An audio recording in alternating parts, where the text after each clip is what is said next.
2 Samuel 19. Joab was told, "The king is weeping and mourning for Absalom."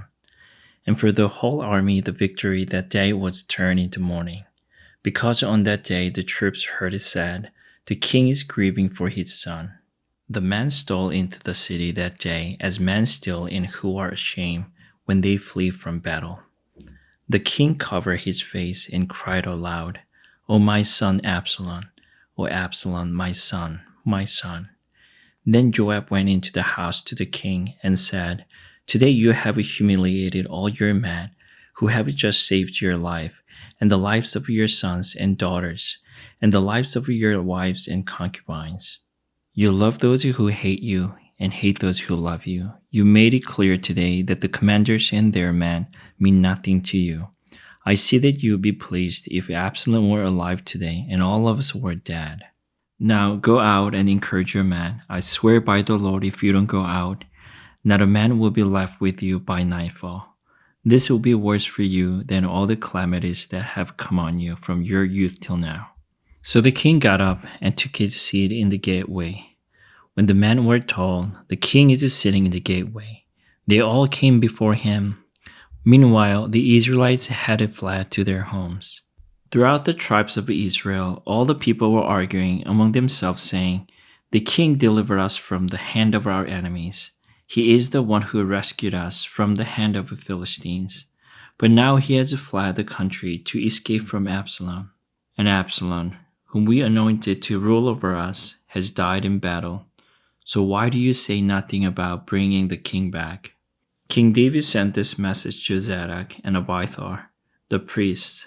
"Ask the elders of Judah, why should you be the last to bring the king back to his palace, since what is being said throughout Israel has reached the king at his quarters? You are my relatives, my own flesh and blood. So why should you be the last to bring back the king? And say to Mesa, are you not my own flesh and blood? May God deal with me, be it ever so severely, if you're not the commander of my army for life in place of Joab." He won over the hearts of the men of Judah, so that they were all of one mind. They sent word to the king, "Return, you and all your men." Then the king returned and went as far as the Jordan. Now the men of Judah had come to Gilgal, to go out and meet the king and bring him across the Jordan. Shimei son of Gera, the Benjamite from Baharim, hurried down with the men of Judah to meet King David.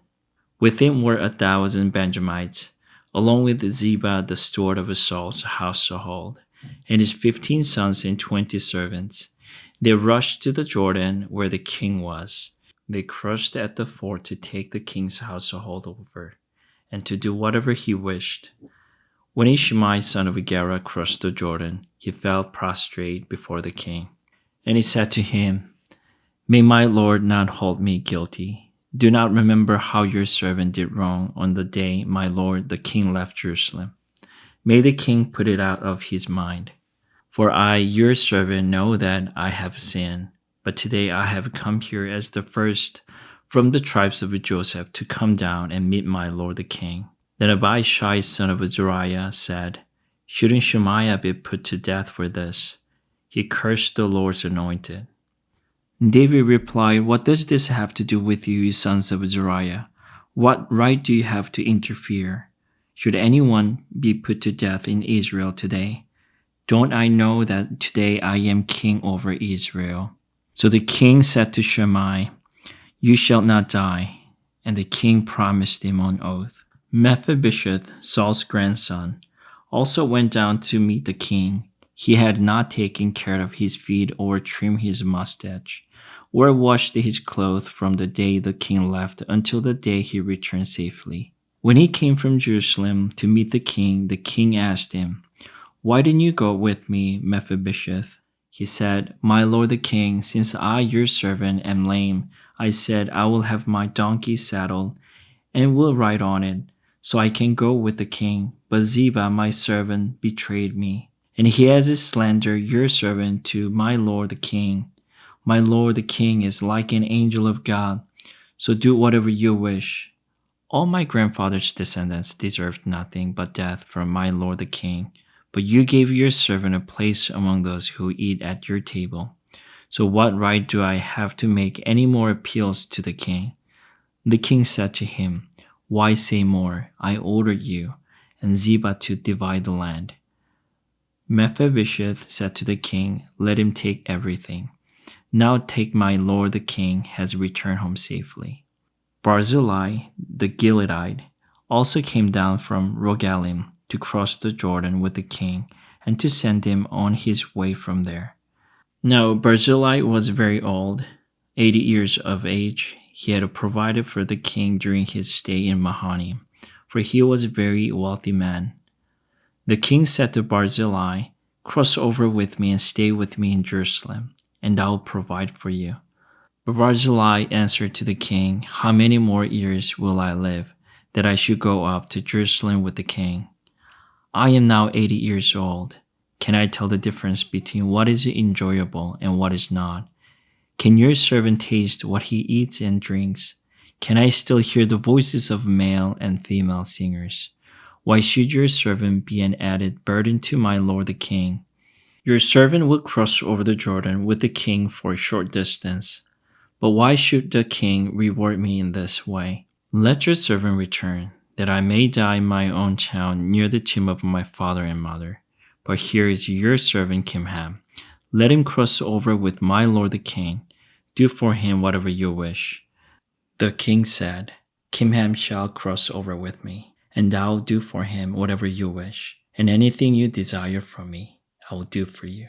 So all the people crossed the Jordan, and then the king crossed over. The king kissed the Barzillai and bid him farewell, and Barzillai returned to his home. When the king crossed over to Gilgal, Kimham crossed with him. All the troops of Judah and half the troops of Israel had taken the king over. Soon all the men of Israel were coming to the king and saying to him, "Why did our brothers, the men of Judah, steal the king away and bring him and his household across the Jordan, together with all his men?" All the men of Judah answered, "The men of Israel, we did this because the king is closely related to us. Why are you angry about it? Have you eaten any of the king's provisions? Have we taken anything for ourselves?" Then the men of Israel answered the men of Judah, "We have 10 shares in the king, so we have a greater claim on David than you have. Why then you treat us with contempt? Weren't we the first to speak of bringing back our king?"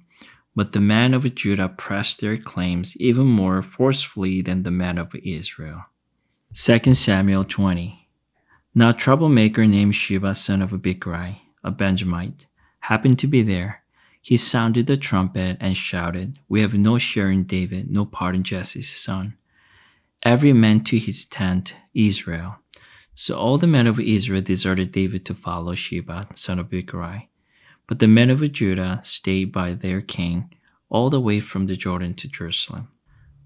When David returned to his palace in Jerusalem, he took the 10 concubines he had left to take care of the palace and put them in a house under guard. He provided for them but had no sexual relations with them. They were kept in confinement till the day of their death, living as widows. Then the king said to Amasa, "Summon the men of Judah to come to me within 3 days, and be here yourself." But when Amasa went to summon Judah, he took no longer than the time the king had set for him. David said to Abishai, "Now Sheba son of Bichri will do us more harm than Absalom did. Take your master's men and pursue him, where he will find fortified cities and escape from us." So Joab's men and the Kerethites and Pelethites and all the mighty warriors went out under the command of Abishai. They marched out from Jerusalem to pursue Sheba son of Bichri. While they were at the great rock in Gibeon, Amasa came to meet them.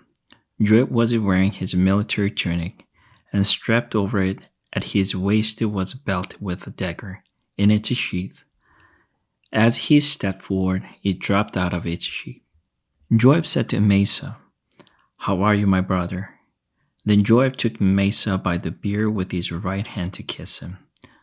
Amasa was not on his guard against the dagger in Joab's hand, and Joab plunged into his belly and his intestines spilled out on the ground.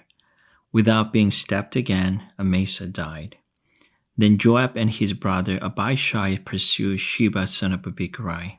One of Joab's men stood beside Amasa and said, "Whoever favors Joab, and whoever is for David, let him follow Joab." Amasa lay wallowing in his blood in the middle of the road, and the man saw that all the troops came to a halt there. When he realized that everyone who came up to Amasa stopped, he dragged him from the road into a field and threw a garment over him. After Amasa had been removed from the road, everyone went on with Joab to pursue Sheba son of Bichri. Sheba passed through all the tribes of Israel to Abel-Beth-Maachah, and through the entire region of the Bichrites, who gathered together and followed him.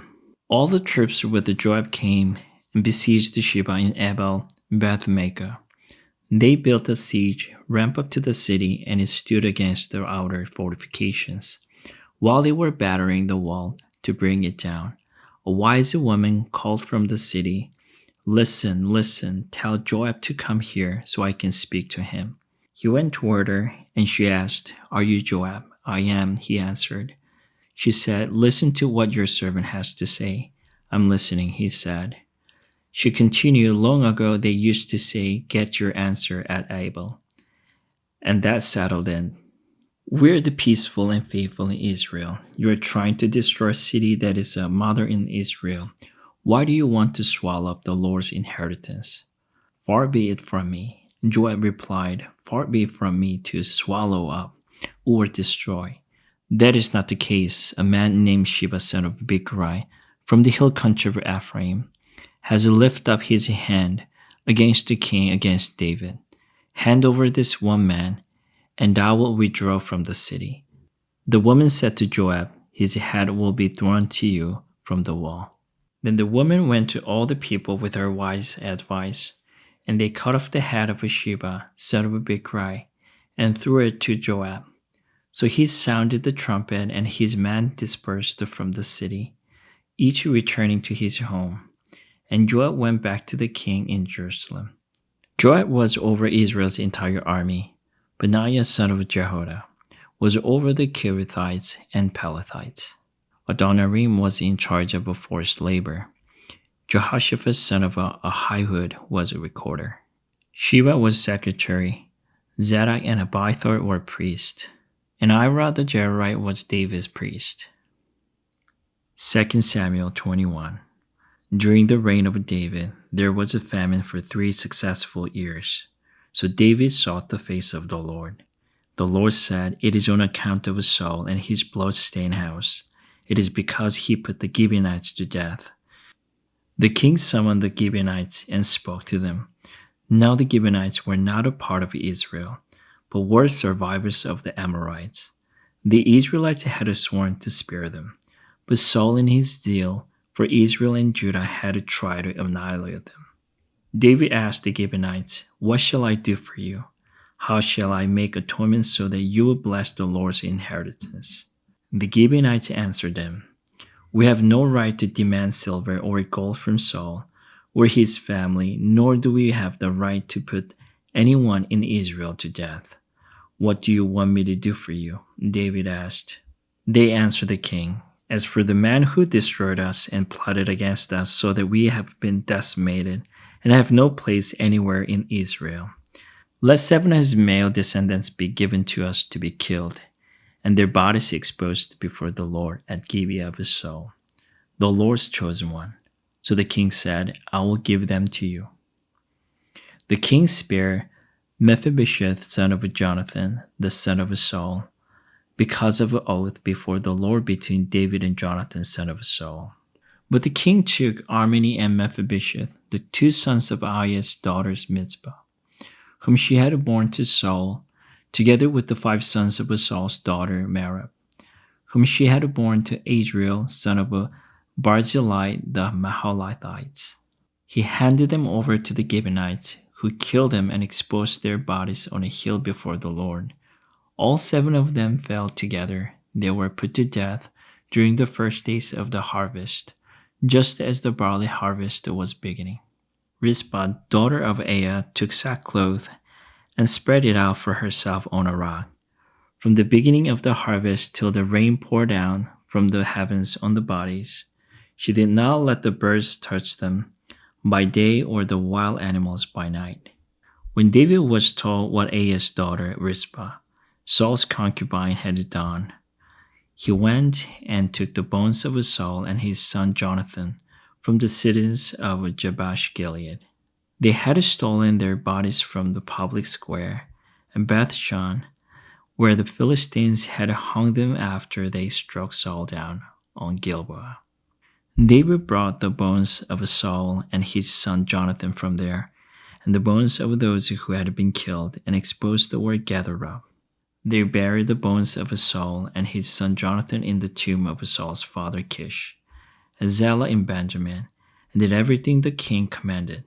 After that, God answered prayer in behalf of the land. Once again, there was a battle between the Philistines and Israel. David went down with his men to fight against the Philistines, and he became exhausted.